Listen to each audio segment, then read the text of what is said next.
नमस्कार। कार्यक्रम में आप सभी दर्शकों का स्वागत है। दोस्तों, अभी कुछ दिनों पहले हमने गुरु पूर्णिमा मनाई है। गुरु पूर्णिमा का महत्व हमारे भारतवर्ष में बहुत ज़्यादा है। प्राचीन भारतीय संस्कृति में, वेदों में, शास्त्रों में यही प्रमाण मिलता है कि गुरु भगवान से भी बढ़कर हैं और इसलिए ये बात कही गई है कि गुरु गोविंद दो खड़े काके लागू पाए, बलिहारी गुरु आपकी गोविंद दियो बताए। मतलब स्वयं भगवान ने कहा है कि गुरु मुझसे भी बढ़कर हैं और गुरुओं का होना हमारे जीवन में बहुत ज़रूरी है, क्योंकि गुरु ही वो हैं जो हमें सद्मार्ग में चलने की प्रेरणा देते हैं और उनके सीख पर चलकर हम खुद को, अपने परिवार को, अपने समाज को और अपने राष्ट्र को एक अच्छी दिशा देते हैं। और यही सब ध्यान में रखकर हमने भी आज एक गुरु को ख़ास तौर पर विशेष रूप से आमंत्रित किया है अपने स्टूडियो में। हम खुद को बहुत गौरवान्वित महसूस कर रहे हैं कि उनका सानिध्य आज हमें इस कार्यक्रम में मिला है और आज का विषय भी उतना ही सुंदर है, उतना ही खास है, तेजमयी है। हम आज योग और आध्यात्म के बारे में बात करने वाले हैं कि मनुष्य के जीवन में योग और आध्यात्म कितना ज़रूरी है। इसके लिए हमने जिन्हें बुलाया है उनको पूरे आदर से हम उनका अभिनंदन करते हैं इस स्टूडियो में और आपसे मुलाकात करवाते हैं, आपसे भेंट करवाते हैं, उनका आशीर्वाद आप सभी को दिलवाते हैं। हमारे साथ आज स्वामी महेशानंद सरस्वती जी मौजूद हैं। आपको प्रणाम करते हुए बहुत अभिनंदन है आपका हमारे स्टूडियो में और हमारे दर्शकों के लिए भी और हमारे लिए भी बहुत प्रसन्नता का दिन आज है। योग के बारे में हम जानेंगे, पर उसके पहले मुझे लगता है कि हमारे दर्शक आपके बारे में जानना चाहते होंगे कि आखिर आप कहाँ से हैं, आप इस दिशा में कैसे अग्रसर हुए, आपको कौन कौन सी अनुभूतियाँ हुई, आपके व्यक्तित्व के बारे में हमारे दर्शक जानना चाहते हैं। तो मैं उनकी उत्सुकता को अब तोड़ना चाहती हूँ और आपसे पूरा जानना चाहूँगी कि कैसे शुरुआत हुई, आप इस मार्ग पर कैसे अग्रसर हुए। स्मिता जी नमस्कार। मेरा नाम स्वामी महेश है, इस नाम से मैं ज़्यादा जाना जाता हूँ जी। ऐसे जो दीक्षा वाला नाम है वो तो स्वामी महेश आनंद सरस्वती है ट्रेडिशन के हिसाब से जी। और मैं रायपुर का हूँ जी। रायपुर में ही जन्म हुआ है, रायपुर में ही आगे बढ़ा, पढ़ाई भी यहीं पे किया जी। और इंजीनियरिंग करके मैं आ गया योग के लाइन में। इंजीनियरिंग कहाँ से? मैंने यहीं NIT से मैकेनिकल इंजीनियरिंग की। क्या बात। और स्कूल में, कॉलेज के समय में कुछ ऐसे अनुभव थे जो आध्यात्मिक कह सकता हूँ, जो साइकिक एक्सपीरियंसेस थे, तो उसमें मेरे को खुद को एक जिज्ञासा थी कि ये क्या है, कहाँ से आ रहे हैं। तो गुरु भी मिल गए, आध्यात्मिक संस्कार भी कुछ जागृत हुए, तो उसके कारण भी एक डायरेक्शन था और संकल्प था कि नहीं, इसमें हम। गुरु कब मिले, किस तरह मिले? गुरु कैसे मिले बड़ा इंटरेस्टिंग है। मैं कॉलेज के फर्स्ट ईयर में यहाँ पे थोड़े मेरे को कुछ बीमारी हुई थी, तो मैंने सोचा कि योग से शायद ठीक हो जाता है। तब तक योग का कोई मेरे को फॉर्मल ट्रेनिंग नहीं था जी। तो जो अपना रायपुर का गांधी उद्यान है उसके बगल में जो योग आश्रम था, मैं वहाँ ज्वाइन किया और वहाँ पे पहली क्लास के बाद वहाँ जो स्वामी जी थे उन्होंने कहा कि आप थोड़ा कर्मयोग करोगे 10-15 मिनट। तो मैंने कहा मुझे कर्मयोग क्या है पता नहीं, लेकिन अगर आप कुछ कह रहे हैं तो मैं कर दूंगा। तो उन्होंने कहा कि हमारे पास कुछ बुक्स आई है हमारे हेडक्वार्टर से, तो उसका पैकेट खोल करके आप उसको इन्वेंट्री से मिला दीजिए। तो पैकेट खोला और पहली पैकेट में पेपर में, किताब भी नहीं, जो पैकिंग वाला पेपर था उसमें हमको अपने गुरु स्वामी सत्यानंद जी का फोटो और उसमें कुंडलिनी तंत्र का कैटलॉग लिस्टिंग था। तो जैसे ही मैंने वो पढ़ा मेरे को लगा कि यही मेरे को गाइड कर रहे हैं। क्या बात है। जो मुझे आध्यात्मिक अनुभव हो रहे हैं, जो चक्रों के बारे में कुछ अनुभव हो रहे हैं, आउट ऑफ बॉडी एक्सपीरियंसेस हो रहे हैं, कोई गाइड कर रहा है और ये है। फिर रास्ता अपने आप खुल गया, गुरु के पास पहुँच गए और उन्होंने हमारे लिए पूरी दुनिया खोल दी जी। तो फिर गुरु के पास गए, उनसे दीक्षा ली आपने, तो उसके लिए फिर गुरु के सानिध्य में कितने समय तक आप रहे, कहाँ रहना पड़ा, कहाँ गए? मैं बचपन में जब कुछ अपनी अमर चित्र कथा और ऐसी उपनिषद की स्टोरीज पढ़ता था, तो मैंने पढ़ा था जी। कि गुरु मिले तो 12 साल गुरु सेवा में रहना चाहिए। वाह। तो मैं पूरा 12 साल गुरु सेवा में रहा जी। और जो परंपरा उसमें आगे है कि फिर परिव्राजक रूप में निकलिए, घुमक्कड़ सन्यासी जो बोलते हैं, क्योंकि आपने गुरु के पास जो सीखा अब आपको संसार में उसको शेयर करना है। बहुत सुंदर। तो मैं बहुत सालों से परिव्राजक रूप में था जी। अभी जो तीसरा स्टेज है कि फिर अपना खुद का एक आश्रम वाह लोगों के सपोर्ट से बनाना चाहिए। जी तो अभी मध्य प्रदेश में हमने ज़मीन लेकर के वहाँ पे आश्रम का काम शुरू कर रहे जी, हैं। गुरु से जो आपने प्राप्त किया जो वो आप गुरु समाज परंपरा को- में जो जी, ट्रेडिशन में कहा जाता है उसको फॉलो कर उसको रहे हैं। प्रसार आप भी करने वाले जी, हैं, बहुत जी। अच्छी बात है। तो अब हम अपने मुख्य विषय पर आते हैं सर। तो योग क्या है? सामान्य ढंग से मैं चाहती हूँ हमारे दर्शक समझें कि योग क्या है, क्योंकि बहुत से लोग हैं, अब आप तो बहुत अंदर तक, बहुत गहराई तक समझते हैं और समझा सकते हैं, पर वैसा समझने वाले बहुत कम लोग हैं। बहुत सारे लोग हैं जो गांव में हैं, हमारी बहनें हैं, बच्चे हैं, युवा हैं, बुजुर्ग हैं। मैं चाहती हूँ आप उनके ढंग से समझाएं। देखिए, योग अगर हम लोग देखें तो उसके दो आयाम हैं। एक तो हम लोग बोल सकते हैं कि जो लौकिक विद्या है, क्योंकि हमारा शरीर, मन, इंद्रियां ये स्वस्थ रहे उसके लिए योग सबसे बढ़िया विज्ञान है। जी तो प्रैक्टिकल तरीके से अपने लाइफ को बैलेंस करना, अपने हेल्थ को बैलेंस रखना, अपना माइंड को फोकस रखना, क्लियर रखना, इसके लिए योग बहुत एक आवश्यक विद्या है जो हमारे जीवन में होनी चाहिए। और भारतीय परंपरा में तो ये हमारे ट्रेडिशन में रही है, तो हमको उसका यूज़ करना चाहिए। जी बाहर वाले तो अच्छे से यूज़ कर रहे हैं। जी दूसरा है इसका पहलू जो है आध्यात्मिक। जी, आध्यात्म क्या है? आध्यात्म मतलब अपने आत्मा के प्रति सजगता, और जो आध्यात्मिक कर्म है, एक होता है हमारे सांसारिक कर्म, कि वो परिवार है उसके प्रति, आपके प्रति जो इच्छा है और जो रिस्पॉन्सिबिलिटीज़ है उसको फुलफिल करना। दूसरा है कि अपने स्वयं के बारे में जानना और उस सेंटर से अपने आप को एक्सप्रेस करना। तो ये है आध्यात्म, आत्मा के प्रति जागृत होकर के उस आत्मा के प्रकाश को, उस आत्मा के आनंद को समाज में एक्सप्रेस करना। आत्मा क्या है? मैं पुनः सवाल फिर से आपसे पूछूंगी, आत्मा ये क्या बहुत अच्छा सवाल है। जी। आत्मा क्या है? जी ये कठोपनिषद में जी नचिकेता और यमराज के बीच में संवाद है। तो नचिकेता पूछते हैं कि मृत्यु के समय क्या सब समाप्त हो जाता है?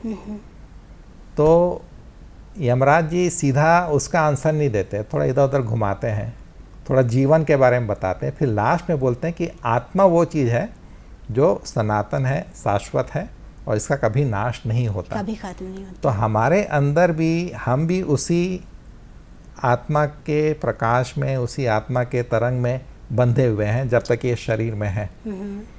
तो वो जो इनर एक्सपीरियंस है, इनर दृष्टा है, इनर जो ब्लिस है, जी उसको एक्सपीरियंस करना, जी तो इसका मतलब हम अपने आत्मा के करीब आ रहे हैं। और जी। बाकी आत्मा क्या है उसको तो उपनिषदों ने भी कह दिया कि इसको डिस्क्राइब नहीं कर सकते। बहुत बहुत बड़ी तरीके बात से हो जाती बताया है। कि वो जी। अविनाशी है, ये वो गीता में भी हम लोग देखें, उसको जलाया नहीं जा सकता, सुखाया नहीं जा सकता, उसकी मृत्यु नहीं होती। तो नेगेशन में उसका एक्सप्लेनेशन होता है, जो कि वेदों में भी कहा है कि नेति नेति न इति न इति, और अंत में जो बचेगा, क्योंकि जो नकार सकते हैं मतलब उसका कोई वास्तविक सत्ता नहीं है। तो योग और आध्यात्म एक दूसरे से किस तरह जुड़े हुए हैं, पूरक हैं? जी, जी जैसे योग का एक तो जो व्यवहारिक पक्ष है कि अपने हेल्थ के लिए बहुत अच्छा है। दूसरा है कि अपने आत्मा के साथ जुड़े, अपने स्वयं के साथ जुड़े। अगर आत्मा नहीं भी समझ में आती तो ठीक है, हमारे शरीर और मन के बीच में एक बैलेंस बना रहे, सामंजस्य बना रहे, तो उसके लिए योग की आवश्यकता है। फिर धीरे धीरे उसमें जब वो मन सात्विक होते जाता है, अभ्यास हमारा विल पावर से, आत्मबल से स्ट्रांग होते जाता है, तो कुछ अंदर से वो अनुभव आते हैं, ग्लिम्सेस आते हैं। और उसमें जब एक बार आप प्रवेश करते हैं, जिसके लिए गुरु की भी आवश्यकता है, जी तो फिर वो एक ऐसा अथाह सागर है कि जहाँ पे आपको आनंद ही आनंद मिलेगा। जी, परम आनंद। और उस आनंद से जब आप अपने आप को एक्सप्रेस करते हैं, तो आप संसार में एक लाइट के रूप में लोगों के बीच में ज्ञान भी बांटेंगे, आनंद भी बांटेंगे, और लोग आपसे सुख। जिस तरह आज आप हमारे बीच हैं, तो गुरुजन कहते हैं योग करना चाहिए, तो योग क्यों ज़रूरी है? योग क्यों जरूरी? क्योंकि हमारे पास शरीर है, मन है, इंद्रियां हैं, और ये एक डायनामिक है सिस्टम कि शरीर, मन, इंद्रिया। जैसे मन बहुत डायनामिक है, चंचल है बोलते हैं हम लोग ना, कहीं स्थिर नहीं रहता।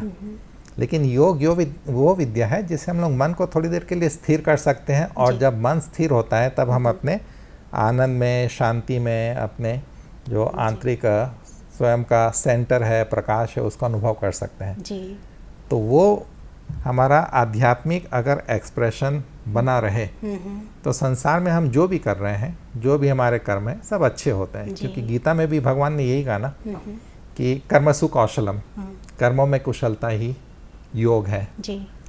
उसके पहले कह दिया योगा समत्वम उच्यते, जी। कि समत्वम योग है, समत्वम योग उच्यते, कि बैलेंस एंड हार्मनी। तो शरीर और मन के बीच में बैलेंस होना चाहिए। तो उसके बाद जब हम अपने आंतरिक स्थिरता के प्रति सजग होते हैं और फिर वहाँ से जो भी कर्म करते हैं तो कर्म में हम लोग फंसेंगे नहीं, कर्म आनंद से करेंगे और कर्म कंस्ट्रक्टिव, क्रिएटिव और पॉजिटिव रहेगा। जी, बहुत सार्थक संवाद आपके साथ हो रहा है, पर थोड़ी देर के लिए आपको रोकना चाहूँगी, हमें एक विराम लेना है। तो दोस्तों, हमारी और आपकी बातचीत स्वामी जी के साथ जारी रहेगी छोटे से विराम के बाद।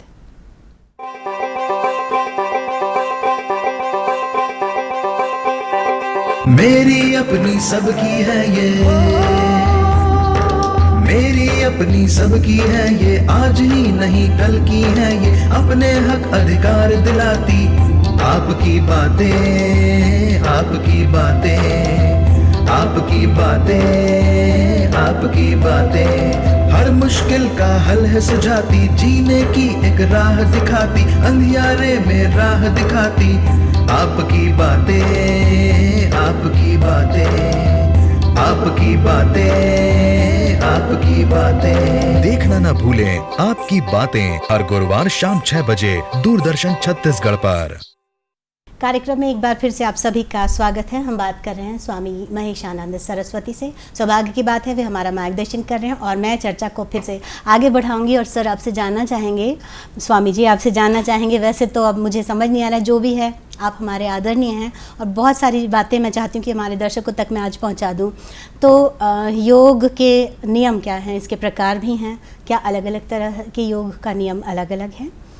जी, अगर योग की परिभाषा देखें तो योग मतलब जोड़ना, यूनियन, तो वो उसका हाईएस्ट अटेनमेंट है जी। लेकिन प्रैक्टिकल लेवल पे हम लोग देखें तो जैसे हठ योग है जी। तो हठ योग कहता है कि हमारे शरीर में 2 एनर्जी काम करती है। एक है सूर्य नाड़ी जिसको हम लोग पिंगला बोलते हैं और दूसरी है चंद्र नाड़ी जिसको हम लोग ईड़ा बोलते हैं। तो एक शरीर से संबंधित है, एक मन से संबंधित है। तो कहता है कि हठ योग से आप सूर्य और चंद्र को बैलेंस कीजिए तो उससे आपकी जो तीसरी नाड़ी है सुषुम्ना वो जागृत होगी जी। और सुषुम्ना के अंदर सभी चक्र छिपे हुए हैं और चक्र जो है हमारे जो संसार में जितने भी एलिमेंट्स हैं, तत्व हैं, उनके साथ हमको कनेक्ट करके रखता है। तो जब योग की हम लोग चर्चा करते हैं तो योग एक अल्टीमेट गोल भी है, एक मार्ग भी है। तो उसमें जो डिसिप्लिन की बात आती है तो उसमें हम बोलते हैं कि अलग अलग प्रकार के योग हैं। अब उसके नियम तो सरल है कि आप डेली योग कीजिए, उसका एक समय बांध लीजिए। सबसे अच्छा समय होता है सूर्योदय और सूर्यास्त का, क्योंकि इस समय जो दोनों नाड़ी, जो हम लोग नाड़ी बोलते हैं इसको, सूर्य नाड़ी, चंद्र नाड़ी, ये ज़्यादा देर तक बैलेंस रहती है जी। तो इसलिए ये समय जो है ध्यान के लिए जी, पूजा जप के लिए और आपका योग के लिए सबसे अच्छा है जी। तो एक तो नियम बांध लेना चाहिए कि डेली योग का अभ्यास हो और सूर्योदय या सूर्यास्त के समय, अगर सवेरे नहीं कर सकता, जैसे बहुत से बच्चे हैं उनको सवेरे स्कूल जाना है तो उनको शाम को थोड़ा सा कराइए। और बाकी योग में अलग अलग ग्रंथ है, उसमें सब में अलग अलग तरीके से कुछ तरीके से बताया गया है कि जैसे जो पतंजल योग सूत्र हैं उसमें कहते हैं कि यम और नियम से अपने यहाँ एक फाउंडेशन तैयार करना है। तो उसमें यम उन्होंने कह दिया कि अहिंसा, सत्य, अस्तेय, अपरिग्रह, ब्रह्मचर्य, ये एक फाउंडेशन जिससे आप सोशल इंटरेक्शन अपना पॉजिटिव बना सकें जी। उसके बाद उसके ऊपर आते हैं नियम, कि नियम कि आपका अपना फोकस क्या है और उसके लिए आपको क्या चीज़ की तैयारी करनी है। तो उसमें शौच, संतोष, तप, स्वाध्याय, ईश्वर प्रणिधान, तो इस प्रकार से ये यम नियम बता दिए। उसके बाद फिर बोलते हैं अब आप आसन कीजिए, प्राणायाम कीजिए। तो पूरा अष्टांग योग का एक मार्ग उसमें बताया है जी। तो ये तो बात हो गई। अब जीवन शैली पर आते हैं, जो आज का हमारा मुख्य जहाँ तक हमें पहुँचना था। डॉक्टर्स कहते हैं कि आपकी लाइफस्टाइल अच्छी होनी चाहिए, संत भी कहते हैं, गुरुजन कहते हैं कि संतुलित जीवनचर्या, दिनचर्या होनी चाहिए। किस तरह की होनी चाहिए और उसमें हम योग आध्यात्म को कैसे शामिल कर सकते हैं, उससे जोड़कर हम अपनी दिनचर्या को कैसे संतुलित और सही रख सकते हैं? देखिए, उसमें 2-3 ग्रंथ अच्छे हैं। जैसे गीता एक बहुत अच्छा, श्रीमद् भागवत गीता एक अच्छा ग्रंथ है जिससे हम लोग को बहुत प्रेरणा मिल सकती है। उसमें भगवान ने जैसे 3 गुणों की चर्चा की। जो 14 चैप्टर है वो गुणत्रय विभाग योग जी। कि सत्व, रजस और तमस ये 3 गुण हैं, उसके हिसाब से हमको किस प्रकार का भोजन, किस प्रकार का अपना व्यवहार, किस प्रकार का अपना डेली रूटीन, ये सब हम लोग को बैलेंस करना चाहिए। अगर तामसिक है तो उसको सात्विक की तरफ लाने के लिए थोड़ा सा डायनेमिक मूवमेंट, अगर कोई बहुत ज़्यादा सात्विक है तो उसको अगर रेस्ट नहीं मिल रहा है तो थोड़ा रेस्ट की ज़रूरत, तो ये बैलेंस करने की आवश्यकता रहती है जी। जीवन शैली तो हम लोग ने आजकल के मॉडर्न ज़माने में बहुत गड़बड़ कर ली है, और योग का पहला जो सबसे इम्पोर्टेंट प्रिंसिपल है वो है अनुशासन, डिसिप्लिन। तो योग डिसिप्लिन से ही शुरू होगा कि आपको अपना एक डेली डिसिप्लिन बांधना होगा, और अगर सूर्योदय सूर्यास्त के समय नहीं कर सकते, कोई एक अपना टाइम फिक्स कर लीजिए और उसको मेंटेन कीजिए कि आप डेली कम से कम मान लीजिए 20 मिनट सवेरे, 20 मिनट शाम को अपना कुछ योग का अभ्यास करेंगे जी। और जीवन शैली में इसके अलावा भोजन और अपना सोने का समय, खाने का समय और सम्यक अपना कहना चाहिए एक्सरसाइज, कि केवल योग नहीं, थोड़ा सा अपना वॉकिंग भी कर लिए, थोड़ा सा कुछ स्पोर्ट्स खेल लिए, गेम्स खेल लिए, इस टाइप का। तो ये सब एक अंडरस्टैंडिंग खुद की डेवलप करनी होगी, और कभी कभी आवश्यकता रहती कोई हमको गुरु मिल जाए, कोई योग शिक्षक मिल जाए जी, जो हमको थोड़ा बेसिक ट्रेनिंग दे दे, और उसके बाद हम लोग उसको अपना चला सके। जी। गीता की बात आपने कही, तो श्रीमद् भागवत गीता में किस तरह से दिनचर्या के बारे में, योग और आध्यात्म के बारे में समझाया गया है, भगवान श्री कृष्ण ने स्वयं बताया है, वो आपसे जानना चाहेंगे। जी, गीता देखिए, उसमें जैसे मैं बता रहा था कि योग लौकिक और अलौकिक दोनों अनुभव हम लोग को कराता है, और गीता में भगवान ने जो प्रैक्टिकल एस्पेक्ट है उसकी भी अच्छे से चर्चा की, और जो 6वां अध्याय है उसमें उन्होंने ध्यान कैसे करना चाहिए, कहाँ करना चाहिए, कितना भोजन करना चाहिए, कितना सोना चाहिए, तो वो सब की चर्चा हुई, तो प्रैक्टिकल एस्पेक्ट भी है। और उसके बाद गीता को हम लोग ब्रह्म विद्या भी कहते हैं जी, कि इससे हम लोग आत्मा का ज्ञान प्राप्त कर सकते हैं, इससे हम लोग जो ईश्वर का स्वरूप देखना चाहते हैं, अगर हम लोग उतना ध्यान वगैरह करें तो वो स्वरूप भी देख सकते हैं। तो गीता में सब कुछ मेरे ख्याल से कवर कर लिया गया है जी। इसलिए उसको हम लोग उपनिषदों का जो सार है गीता में, उसको बहुत महत्व देते हैं। और गीता में 18 चैप्टर हैं जी, जो 18 अध्याय है, सबका अपना अपना कुछ ना कुछ इम्पोर्टेंस है। तो स्कूल में भी हम लोग को थोड़ी बहुत गीता के बारे में पढ़ाया गया था, और स्कूल में होना भी चाहिए कि एक बेसिक इंट्रोडक्शन, क्योंकि आजकल जो मेंटल हेल्थ का इशू है जी, अगर हम लोग उसका आंसर ढूंढे तो गीता में सबसे अच्छा मिलता है जी। क्योंकि आजकल लोग, बहुत सारे लोग, बच्चे भी तनाव में हैं, डिप्रेशन में हैं, दुख और तनाव, और जितना मैंने बड़े बुजुर्गों से, गुरुओं से सुना है, उनका यही कहना है कि आप अपनी आत्मशक्ति को बढ़ाइए। आपकी शक्ति, आपकी अंतर शक्ति ही आपको बहुत सारी चीज़ों से, बुरी चीज़ों से बचाकर रखती है, बीमारियों से लड़ने में भी वो कारगर है। तो किस तरह दुख और तनाव को हम योग और आध्यात्म के जरिए कैसे दूर कर सकते हैं? चलिए, इसका मैं 2 तरीके से आंसर देता हूँ जी। एक तो है जो क्लासिकल योग फिलॉसफी, जिसको हम लोग पतंजलि योग सूत्र बोलते हैं जी। उसमें उन्होंने बहुत अच्छे से मन को पूरा समझा है और समझाया है। उसमें योग की परिभाषा है योगस चित्त वृत्ति निरोध, कि चित्त मतलब हमारे मन में बहुत सारी वृत्तियाँ, वाइब्रेशंस होते रहते हैं, और आजकल तो हमारे पास मशीन वो मेजर करके बताती है कि 1 घंटे में कम से कम हमारे मन में 2000 से 3000 vibration, thought, idea, subconscious thoughts, reactions, ये सब चलते रहते हैं। तब उसको शांत करना, तो उसमें उन्होंने बता दिया कि वृत्ति भी कैसे होती है, प्रमाण है, विपर्य है, या कल्पना कर रहे हैं, या कोई स्मृति से कुछ जागृत हो रहा है, या निद्रा में है। तो ये 5 प्रकार की वृत्ति है। अब उसको शांत करने का तरीका उसमें बताया गया कि जैसे ओम का उच्चारण कर सकते हैं, फिर उसमें प्रत्याहार, धारणा, ध्यान, समाधि, इसका मार्ग बताया गया है। तो एक तो वो तरीका है जो कि बहुत प्रैक्टिकल है जी। दूसरा गीता का क्या है कि वो थोड़ा फिलॉसॉफिकल है, उसके लिए किसी गुरु की आवश्यकता है जो हमको गीता को थोड़ा प्रैक्टिकल और बता सके जी। ये तो लोग सोचते हैं गीता पढ़ने की चीज़ है, गीता पढ़ने की चीज़ नहीं है, पढ़ करके उसको अपने व्यवहार में कैसे लाना, जीवन में अपनाने की ज़रूरत है जी। तो जी। गीता में 2 बहुत अच्छे 2 अच्छी परिभाषा है योग की। तो 2nd चैप्टर में आता है, उसमें भगवान ने कहा कि समत्वम योग उच्यते। उसके पहले पूरा मैं श्लोक बता देता हूँ क्योंकि ये बहुत ही इंपॉर्टेंट श्लोक है, मेरे को बहुत अच्छा लगा। जरूर। योगस्थ कुरु कर्माणि, कृष्ण भगवान अर्जुन को बोल रहे हैं कि आप जो भी कर्म करो योग में स्थित होकर के करो। संगम त्यक्त्वा धनंजय, संगम मतलब आसक्ति छोड़ करके। हम लोगों को क्या है कि कोई भी काम शुरू करे तो पहले एक्सपेक्टेशन, लेकिन संगम त्यक्त्वा धनंजय, सिद्ध असिद्ध्यो समो भूत्वा, कि तुमसे वो सिद्ध हुआ या नहीं हुआ, सक्सेस हुआ या फेलियर हुआ, अपने आप को बैलेंस रखो। समत्वम योग उच्यते।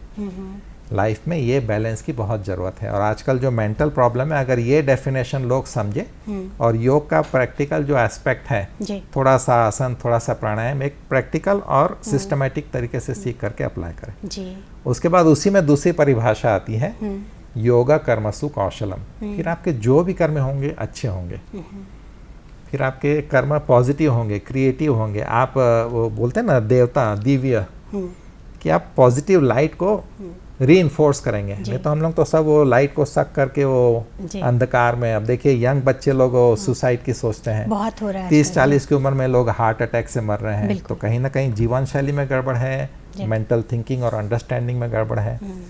तो योग तो हमारी विद्या है ना। मैं तो इंजीनियरिंग से इसमें इसीलिए आया कि मेरे को लगा कि इंजीनियरिंग तो एकदम सुपरफिशियल नॉलेज है, असली फाउंडेशन तो ये है। क्या बात। तो जब मैं योग में आया, अध्यात्म में आया, तो उसने तो मेरा जीवन खोल दिया। पूरे संसार को मैं अपना परिवार मानता हूँ और पूरे दुनिया भर में कार्यक्रम करता हूँ। कहीं कोई डर नहीं, कहीं कोई झिझक नहीं, सब अपने मैं ही हूँ और सब मेरे में है। जी, एक चीज़ जिसने दुनिया को बहुत डराया, कोविड का दौर हमने देखा, बहुत सारी मौतें हुई, बहुत सारे लोगों को अलग अलग तरह की परेशानियाँ हुई। इस सब में योग और आध्यात्म कितना सहायक हो सकता था अगर उसका प्रचार सही ढंग से या पूर्ण रूप से किया जाता तो, और आगे हम कैसे उसको अपना के इस तरह की महामारी से, इस तरह की परेशानियों से बच सकते हैं। देखिए, जो कोविड आया और एक पेंडेमिक में हम लोग, किसी को नहीं पता था क्या है, उसका उपाय क्या है, कौन सी दवा काम कर रही है। लेकिन उसके बावजूद जो हम लोग ने, आप देख रहे हैं कि संसार में जितने अलग अलग देशों में अगर जो मृत्यु का रेशो आप देखते हैं कोविड से, तो इंडिया का बहुत कम था, इतना बड़ा पॉपुलेशन होते हुए भी। तो एक तो हमारा कुछ तो खान पान है, हो सकता है हमारे स्पाइसेस वगैरह हैं, साथ ही साथ योग। क्योंकि देखिए उस समय जैसे हम लोग खुद लॉकडाउन में थे, तो हमने क्या किया, हमारे जो इंटरनेशनल योगा टीचर्स थे उनको कहा कि आप लोग घर पे बैठे हो, सब लॉकडाउन है, चलिए हम लोग क्लासेस ऑफर करते हैं। और हम लोग कोविड के समय कम से कम 200-300 कोर्सेज ऑफर किए, इतने हम लोग बिजी रहे। और योग के द्वारा हम लोग लोगों तक पहुंचे कि देखिए आपका इम्यून सिस्टम को स्ट्रॉन्ग करने के लिए आपको ये करना चाहिए, ये अभ्यास करना चाहिए, रेस्पिरेटरी अपने थोड़े प्राणायाम करने चाहिए, रिलैक्स रहना चाहिए। नहीं तो मन जो एंग्जाइटी में आ जाता है, इसके लिए भी पतंजलि योग सूत्र में बहुत पहले से बताइए उन्होंने सोच के रखा था। एक सूत्र आता है, हेयम दुखम अनागतम, जो दुख अभी नहीं आया है उसके बारे में चिंता मत करो, उसको छोड़ दो। क्योंकि हम लोग का मन क्या है, वो इमेजिन करके ही, कल्पना में ही बहुत भविष्य की चिंता में होने वाली घटनाओं को लेकर दुखी होने लगते हैं। वर्तमान में रहते नहीं, पास्ट का कुछ याद किया और भविष्य में उसका वो एक साइकिल लिंक डेवलप कर दिया और प्रॉब्लम वहीं पे मन में फंस गए। तो कोविड में योग ने बहुत कुछ हेल्प किया। और भारत में तो योग और आयुर्वेद ये दोनों सिस्टर साइंस है। हमने भी बहुत सारे कार्यक्रम योग आयुर्वेद के भी किए, आयुर्वेद में भी लोगों को कैसे हेल्प हो सकता है वो भी बताया। तो अपने पास तो साइंस है, उसको अप्लाई करना है। जी, तो अब चलते चलते एक संदेश हमारे दर्शकों के लिए आपसे ज़रूर चाहेंगे कि कैसे सामान्य जीवन जीते हुए सामान्य वर्ग के लोग हैं, वो कैसे योग और आध्यात्म को अपने जीवन में अपना, एक संदेश आपकी तरफ से हमारे दर्शकों के लिए। जी, देखिए 2-3 उपनिषद में बहुत अच्छे से चर्चा है कि जीवन का पर्पस, उद्देश्य क्या होना चाहिए, एम क्या होना चाहिए। तो उसमें आता है असतो माँ सद्गमय, कि असत से सत की ओर चले। तो अपने आप को पहचाने, अपने शरीर मन को पहचाने और उसमें प्रैक्टिकली उसको क्या हेल्प चाहिए, कौन से योग आसन प्राणायाम आपको करने चाहिए, कहीं सीखिए और उसको अप्लाई कीजिए। बहुत अच्छी बात है। और आज आपने हमें बहुत सारी महत्वपूर्ण जानकारी योग और आध्यात्म के बारे में दी। मुझे लगता है कि दर्शकों के लिए नया और अद्भुत अनुभव होगा। इसके लिए हम आपको प्रणाम करते हुए धन्यवाद करते हैं। फिर ऐसे ही आपके मार्गदर्शन की आवश्यकता होगी, तब तक के लिए प्रणाम। तो आज के हमारे विशेषज्ञ स्वामी महेशानंद सरस्वती, उन्होंने हमें एक ही सीख दी कि हमें अपने योग आध्यात्म को, अपनी जड़ों को नहीं छोड़ना है। योग और आध्यात्म को अपने जीवन में चाहे छोटे रूप में शामिल करना है और फिर उसका चमत्कार देखना है। ऐसी जानकारियों के साथ फिर हाजिर होंगे, तब तक के लिए नमस्कार।